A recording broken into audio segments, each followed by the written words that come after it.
But it's a start of a regional war that could very well escalate into a global war. Um, I think it's incumbent upon the major countries, excluding the United States, because the United States is complicit in this act of murder by Israel. It was an unprovoked attack, but the United States has a track record of doing the same thing, just like we attacked Saddam Hussein in 2003. Made up a a lie about weapons of mass destruction and then attacked him. That is exactly what Israel did this time, with the assistance of the United States and the Europeans, especially Germany, France, and the United Kingdom. Um, they claimed that Iran was violating the Non-Proliferation Treaty, put out a report that was, frankly, just manufactured to create casus belli. And then Israel launches the attack, claiming, oh, it's defending itself. You know, the only country in the world that believes that when they just go out and start bombing civilians, that's called self-defense. It's absurd. So uh, Iran didn't waste any time. They have retaliated within about less than 24 hours, and they've hit Israel and Tel Aviv and other sites throughout Israel. The Israeli government's going to great lengths to cover that up and pretend, oh, nothing happened here. And yet they're saying, oh my God, Iran has now crossed the red line, so they're going to retaliate again. And we'll see that if, you know, whether Iranian air defense is going to be more effective on this next go round, it will shoot down Israeli jets. There are already reports that they did down at least one jet and have taken one Israeli pilot, a female, as captive. So we'll see if any more of that occurs. Can you speak a little bit more about the involvement of the United States? Because right after the first round of attacks on Iran, Marco Rubio, the Secretary of State, came out and said that the United States is not involved. But now, as we're getting more reports, we heard President Trump saying that this was an excellent attack. We also have very detailed reports about uh, fleets being moved to the Mediterranean, F5, F-15 or 16 squadron in Jordan being asked to intercept Iranian missiles. And it's very clear that the United States would be participating in all ways and means in this attack against Iran. Yeah, If you yeah. could tell us a little bit about where the United States stands in this war. Oh, the United States is directly complicit. The Trump's been playing this game, that he's some ignorant guy. Just God, I don't know what's going on. These things keep happening, and they're not telling me about it. Just as he claimed to be ignorant about the attacks in Russia that took place 2 weeks ago. It's just lies on his part. Because, and he exposed himself this morning in a comment to the New York Post, an American newspaper, where he said, oh, I knew the precise date that Israel was going to strike. I know everything.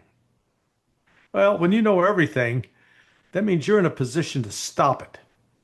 The United States has the power because of the control over finances and military weapons being supplied to Israel that we could stop it.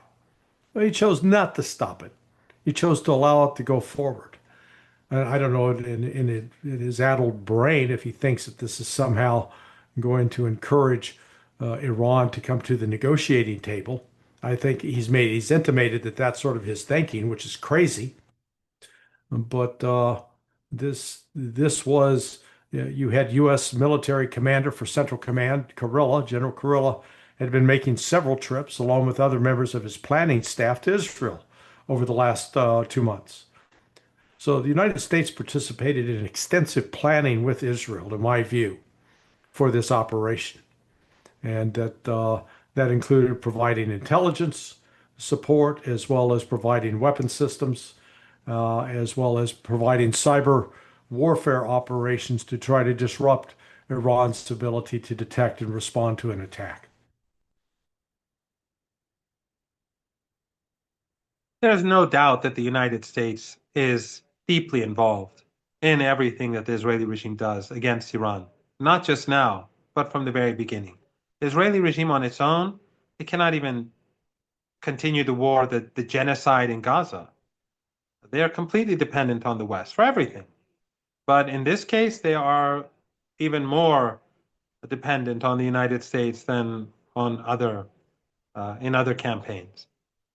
And I think Trump spilled the beans.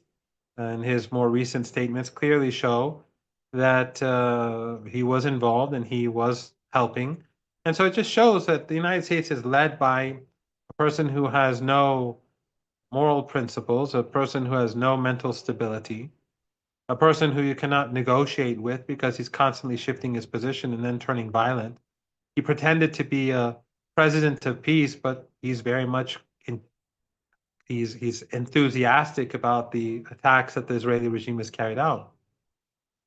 But the big question is, what is the American going to do now? Are the Americans going to get directly involved? If they do, I think it will be the biggest mistake ever made by an American leader.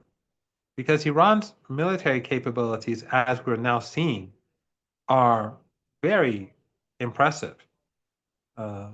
They are turning the tide very rapidly, even though it was a surprise attack. But Iran is far more capable of striking American targets in the Persian Gulf region.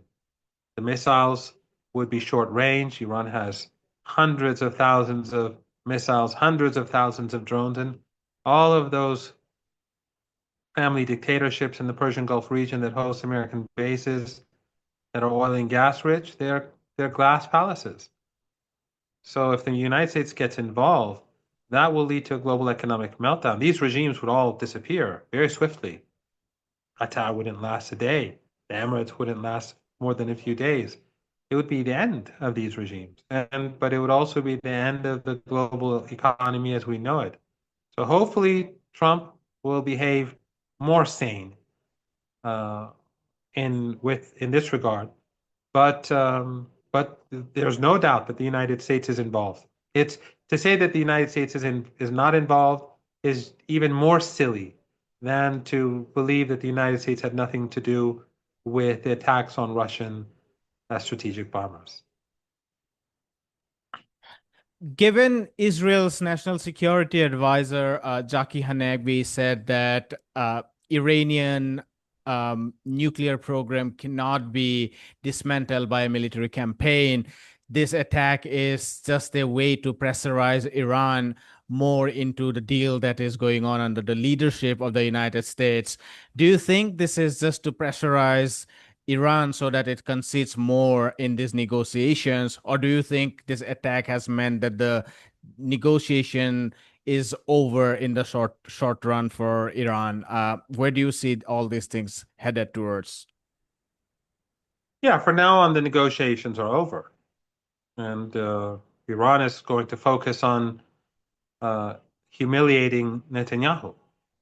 But while it is probably, as you rightly point out, an attempt to put pressure on Iran to help Trump at the negotiating table, which would never work because Iran is not going to give up its sovereign rights. But also, I think it's a part of Netanyahu's attempt to stay in power.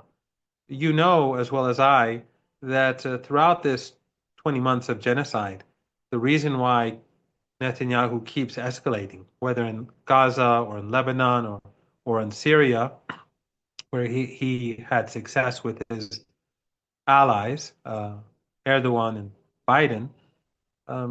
Apart from that,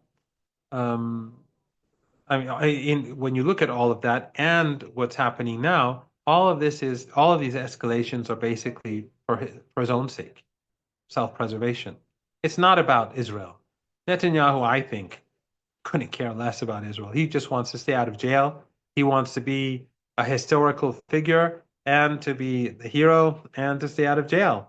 And I think he has destroyed Israel, the Israeli regime, as a result, because the economy is in serious trouble.